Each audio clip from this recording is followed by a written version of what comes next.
This is the Marvel Legends series, Spider-Man, Absorbing Man, Build-A-Figure series, Villains of the Night, the Jack-O-Lantern. Now he shares the packaging with Morbius. Here he is, Morbius. Legends. We've got this. This is nice. Build-A-Figure Absorbing Man.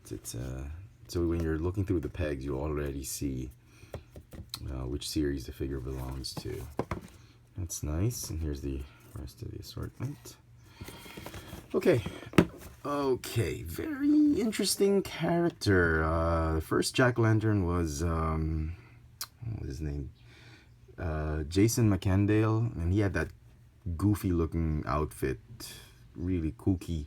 The second Jack-O-Lantern was Steve Levins, I think, the guy who was all armored up. He wore like an Iron Man suit that was in a Jack-O-Lantern motif. Definitely not this guy. I was a little bit confused if this was.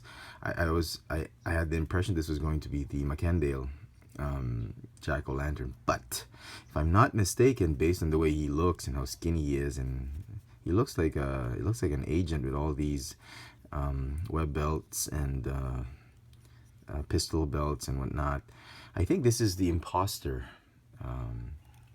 Jack-O-Lantern, if I'm not mistaken. So let me know your thoughts. But definitely, this is not the Levins Jack-O-Lantern, because that guy was a Captain America villain, became a Spider-Man villain. So I don't think they'll be putting him in the Spider-Man Marvel Legends series. But I think this is the imposter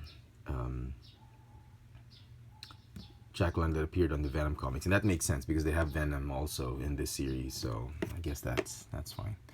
So okay, he comes with several accessories. Here is one, the pumpkin bomb. Doesn't really have a lot. He uses a lot of trick weapons. That's his gimmick. He doesn't have powers. He just wears a suit with a Jack-O-Lantern helmet. I mean, can you believe that? Who does that nowadays? I mean, the figure feels very flimsy. He looks like Ichabod Crane. The way the figure's been done, it's like a very thin, very flimsy figure mold. But it's fine. That's how Jack-O-Lantern was supposed to be anyway, I think. Focus on that. He's coming out very dark on the camera. It's a bit of an olive, very dark army green. Comes with the left leg of the Absorbing Man, and he uses a lot of trick weapons like acid candy, these things, and he's supposed to have a scythe and a sickle. But this one, I think they just repurposed the Brother Voodoo staff, and they didn't want to make a scythe or something. But I think he's supposed to have a scythe. This is a sickle. I don't know if he can hold it properly because his fingers are like spider legs. And yeah, okay, yeah, whatever. So that's that. An interesting character in the Spider-Man lore, but not essentially one of my favorites. Let me just try and stand him up. He's got such a huge head and with very skinny legs and body. Here he is with the Pizza Spider-Man figure. So it's a great scale. He'll sit well with your Spidey villains on the shelf. Okay. So, talk about paint apps. Came out great, surprisingly well. I mean, for a lot of details on him, he's got a lot of browns, blacks, silver. Yeah, a little bit of imperfections here and there, but generally it's okay. If you're looking through the pegs on for this one, the paint apps issues that I've seen through several figures is the head sculpt. The yellow. The yellow paint sometimes can overlap. There's a little bit of overlapping going on or bleeding with the orange. There's a lot of scratches. I mean, I see some of the figures have scratching here and there. I don't know if it's part of the design, but there are some imperfections on the surface of the head sculpt, so look out for that. Articulation for the figure's got a ball jointed neck on a hinge. It comes off very easy because when you're trying to articulate him, trying to pose the neck, it just poses.